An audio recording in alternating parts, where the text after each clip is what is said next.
Bon Voyage Travel Agency. Jason Randolph speaking. Oh, yes. Oh, yes. Of course it's permissible to wear Bermuda-length shorts in Bermuda, Mrs. Diefenbaker. Bright coral. Oh, yes, perfectly lovely. Garish? No, not at all. Not in Bermuda, Mrs. Diefenbaker. You'll be quite in the swim, so to speak. Yes. Not at all. Bon voyage. Excuse me, Mr. Randolph. Oh, yes? Perhaps you remember me, Miss Prine? Oh, yes.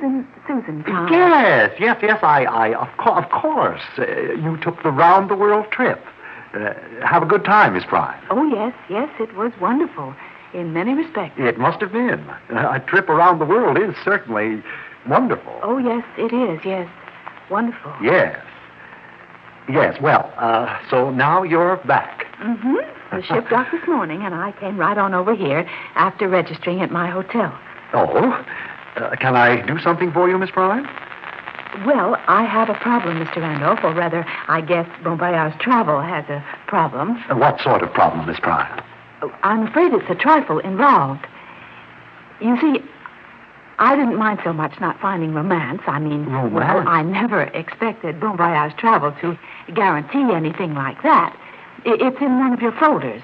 It says, I remember it almost word for word. It says, romance awaits the adventurous on a world tour, and who knows where one will find it. Yes. Will it be on a star-strewn night underneath the Southern Cross, in a rickshaw in Hong Kong, on Yes. camelback to the pyramids? Who knows? Well, yes. Who does know, really?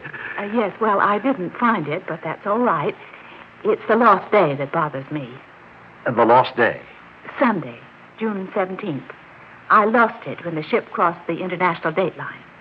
I don't think I quite understand. I've thought about it very carefully, and I know I'm right. May I explain? Please do. I went to bed in my cabin late on Saturday night. Close to midnight, in fact. Yes. When I woke up the next morning, I expected it was Sunday. Wouldn't you? Why, I should think so. Yes. Well, it wasn't Sunday. It was Monday. Was it? I first noticed it at breakfast. It said Monday on the menu. I thought a mistake had been made, but the steward said no, there hadn't been. Mm-hmm. He said we had crossed the international date line during the night, and so we lost Sunday. Did you? Well, I confess I don't know much about the workings of it, but I do know that you do lose a day traveling from east to west. And you took the package tour, didn't you? Yes. Yes, well, then you were traveling east to west. The package tour always travels east to west. Well, now, what about the lost day? I feel I'm entitled to a refund. A refund? I paid for that day and didn't get it. You're not serious. Oh, no. I mean, everyone loses that day aboard ship. There's nothing we here at Bon Voyage Travel can do about the international date line. Well, then you shouldn't imply in your advertising that you can. Well, Miss Prine, I don't believe we do. There's nothing that I know of in our round-the-world brochure that says anything about the international date line. Exactly. You don't say anything about it, and you should. Well, now, You advertise a 90-day round-the-world tour, but it's really only 89 days. Well, perhaps it is, It but... definitely is. Yes. Well, I don't see what we can do about it, Miss Prine. You can refund my money for that one day. I figured it out. It comes to $25. 20... The entire trip came to $2,250, including tax. It took me many years to save it, Mr. Randolph. Yes, I'm A sure. teacher's salary isn't very large, you know. Oh, yes, I do know. It's a shame what teachers are paid. Of course, it's not so bad for unmarried teachers without children. No, I suppose... Like me. But married teachers, especially with children, they do have a difficult time. Yes, I have a friend who's a teacher. I know he has trouble making both ends meet. Yes, well... Well, I don't see how we can refund the money, Miss Prine. I really don't see that. But you admit I did lose the day. No, now, don't say that. If you'll forgive my saying so, Miss Prine, I think you're just a bit confused. But I mean, you didn't actually lose a day, not out of your life, I mean. it isn't as if you stopped living for one whole day. But I didn't live it either. That day just didn't exist. I went to bed on Saturday night, and when I woke up, it was Monday morning. What happened to Sunday? Well, offhand, I couldn't say. I don't know. I don't either. But I do know I lost that day, and I'm afraid I must stand on my rights and demand a refund. A refund? That or summon you to court. What? Bon Voyage travel agency, that is, not you. And you're being very unreasonable, Miss Bryan. To ask for a refund of $25 because you supposedly lost the day. I didn't supposedly lose it. I lost it. And it meant a lot to me. Well, now, I'm sure You don't know how I dreamed about that trip. And planned for it. Yes. And saved for it. 90 days aboard an ocean liner. Each minute of each day filled with all the wonderful things I'd thought about and dreamed about for nearly 10 years. Yes. And to find that one of those days was gone, lost forever. But it wasn't lost. Well, then what happened to it? Time. Time, Miss Bryan, is an abstract thing. There was nothing abstract about the other 89 days. No, but what I mean to say, the day you think you lost, well, it never did exist. Not actually. It exists in my diary. There is a completely blank day in my diary. Here, I have it with me in my handbag, and I can show you. Please don't bother, Miss Bryan. Let me try to explain so you can understand. Now, if you are suggesting that I am stupid, Mr. Oh, Randolph, no, nothing of then the I sort. think... Nothing but... listen to me now, please, Miss Bryan. The international date line is simply an imaginary line drawn along the 180th meridian I at the am a crossing teacher, of... you know. Yes, I do. And at the crossing of which you change the name and date of the day. Forward if going west, backward if going east. I am fully aware of all that. I'm sure you Since are. I was sailing west, what should have been Sunday was changed to Monday. Exactly. Still, Monday was Sunday. It had a different name and date, yes, but, well, you understand. All I understand is that I lost a day. I don't want to argue the point with you, I Miss don't want Bryan. to argue either. I wanted to be reasonable. I really wanted to be fair. I grant you have no control over the international dateline, but you do have control over what you put in your travel folder. My dear madam... Now, don't you, my dear madam, me. You sold me 90 days of travel aboard an ocean liner, and you delivered only 89. But that is... I was perfectly willing to settle for a refund, but I find your attitude decidedly aggravating. Decidedly. So you can just forget the refund, Mr. Randolph. Instead, you can give me what you contracted to give me in the first place. What do you mean? You can give me a full day at sea aboard the ship I sailed on. Do you realize what you're asking? Not asking, Mr. Randolph, demanding. A full day aboard the ship you sailed on? That is what the contract calls for, and what I must demand that you deliver.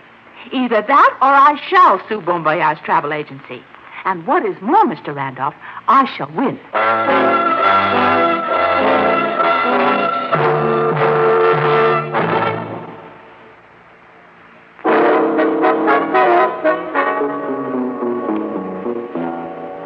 Who am I, Mr. Randolph? Why, you're president of the Bon Voyage Travel Agency, Mr. Morley. President and owner, Mr. Randolph. President and owner.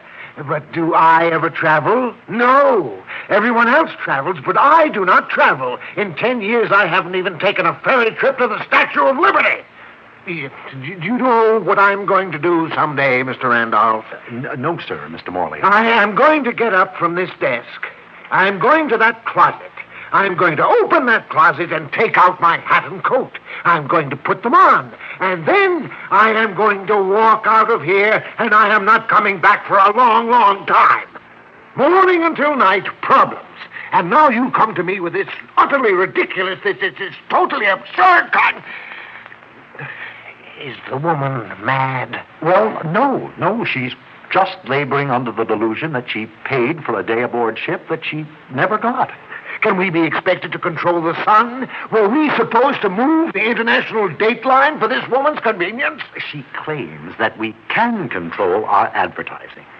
We sold her a 90-day trip around the world. Oh, that package tour. More headaches. I'm almost of a mind to cancel the blasted thing. Wash it up. Forget it. They want to see the pyramids, let them bargain for their own camels. It's the gondola arrangements in Venice that give us the most trouble, sir. Those gondoliers are forever. All right. About this Miss Prynne. Prime, sir. Oh, yes, Prime. She wouldn't have a leg to stand on in court. Still, let's avoid trouble and have her come in. I will straighten her out. I'm sure you will, sir. Mr. Morley will see you, Miss Prime. Thank you. Will you may leave us, Mr. Randolph? Yes, sir. Won't you sit down, Miss Prime? Thank you. Well, now, Miss Prime, yours seems to be a somewhat amusing problem. It doesn't amuse me, Mr. Morley. I'm inclined to think it will when I explain to you just where the day you think you lost actually went. You mean you know? Why, yeah, I think so. Yes. Oh, what? To begin with, when you travel toward the east, you anticipate the sun, as they say in the geography books. Now, if you travel west, you don't anticipate it. On the contrary, you are behind the sun, so to speak. Now, you, Miss Prime, you were traveling from west to east, and so as you passed through each time zone, you lost an hour. I lost a day. Yes, but you lost it hour by hour. Does it matter how I lost it, Mr. Morley? All I know is that I woke up one morning thinking it was Sunday, and it turned out to be Monday. Yes. Yeah, well, I must admit it's a bit confusing when you try to pin it down. It's not confusing to me. I paid for 90 days, and I actually received 89. Now, as I told you, Mr. Randolph, I didn't mind not finding romance. What? But you didn't mind not finding romance? Well, to be truthful, I did mind. But as I also told Mr. Randolph, I couldn't expect you to guarantee that, even though you do make quite a point of it in your folder. We do? On the package tour? Well, you suggest it anyway. Oh, I'm sorry, Miss Prime, if anything we say in our folder aroused expectations which were left unfulfilled. Oh, dear me, you're not to blame. You're really not. I'm just not the romantic type. Nonsense. No, I mean it. I seem totally incapable of, well, shall we say, playing the game.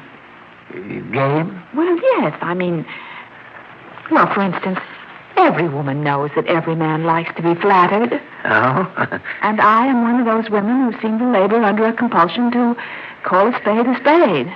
Oh. A man likes a woman to be an interested listener.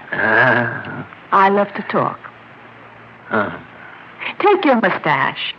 I beg your pardon? Your mustache. Now, I'll bet a cookie you're very proud of it. Well, And you have every right to be, I'm sure. It really is most attractive, and I can see that you take pains with it. Yes, I do, but quite what is The first thing I noticed when I came in was the fact that it makes you look 10 years older. Now, if you and I were to meet on shipboard, let's say, and you were to invite me to, well, let's say, have a cocktail with you, I would say, to myself, not you, I would say, Susan, be smart. Now, play the game. Tell him how attractive his mustache is and forget, Susan, that it makes him look 10 years older. But you tell me it makes me look older. A spade is a spade. And that's what you call it. Yes, I like discretion. And, oh, well, every woman knows dozens of ways of appealing to a man, and so do I, but now, there you see. Here I am, I'm chattering away, I'm wasting your time. Oh, no. I find talking to you a pleasure.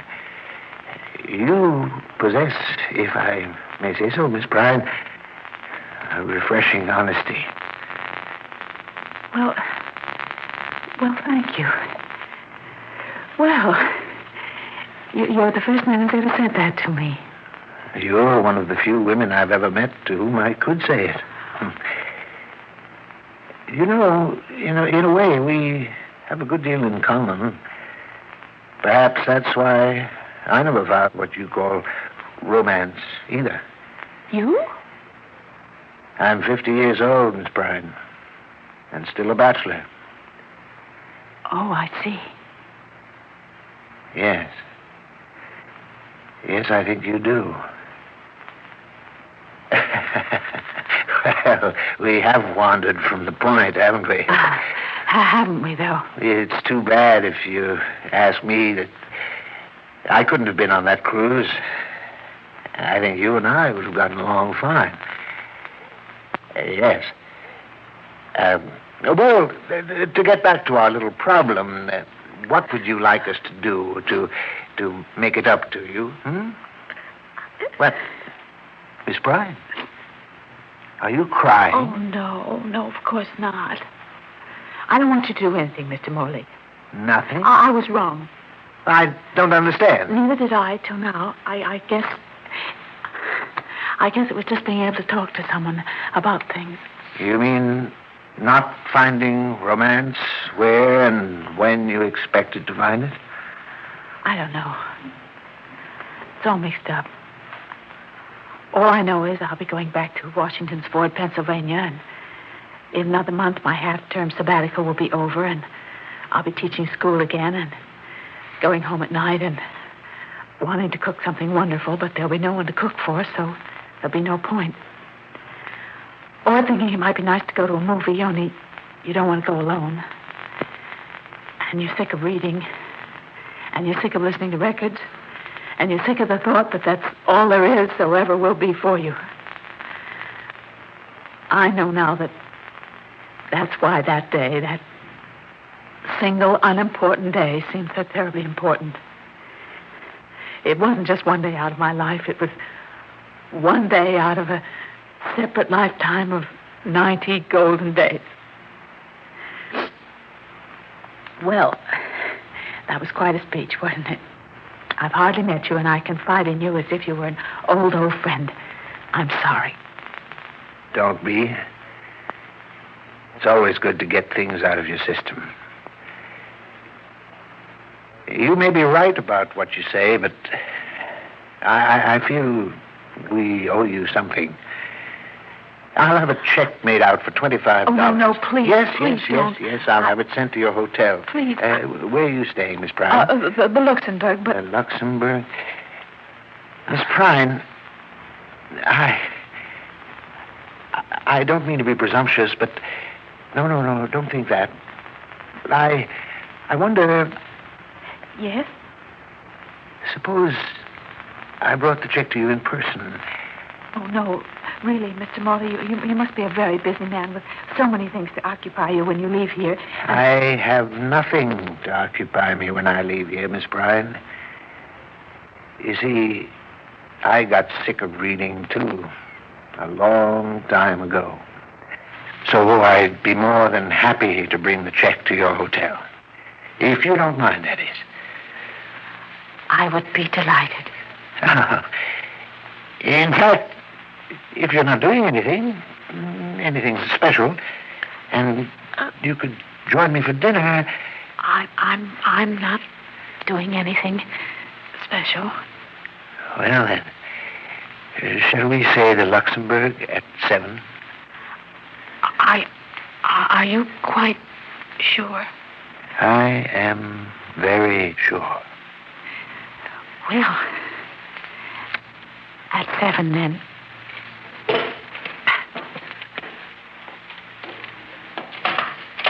Auf Wiedersehen, Mr. Morley. Auf Wiedersehen, Miss Bryan.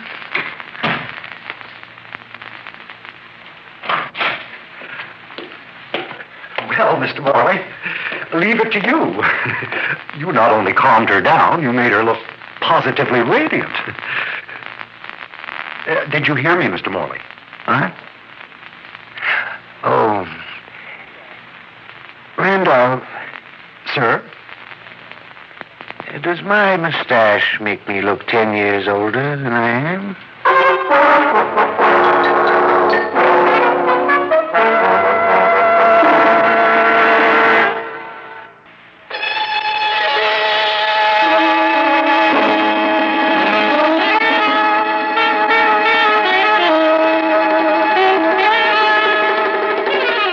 has presented June 17th, Where Are You? Written by George Lowther and directed by Warren Somerville. In the cast, Leslie Woods, James Monks, and Robert Dryden. Audio engineer Neil Post. Sound technician Ed Blaney. Original music by Alexander Vlastotsenko. Orchestra under the direction of Glenn Osser. Executive producer for Theater 5, Edward A. Byron. We invite your comments. Write to Theater 5, New York 23, New York.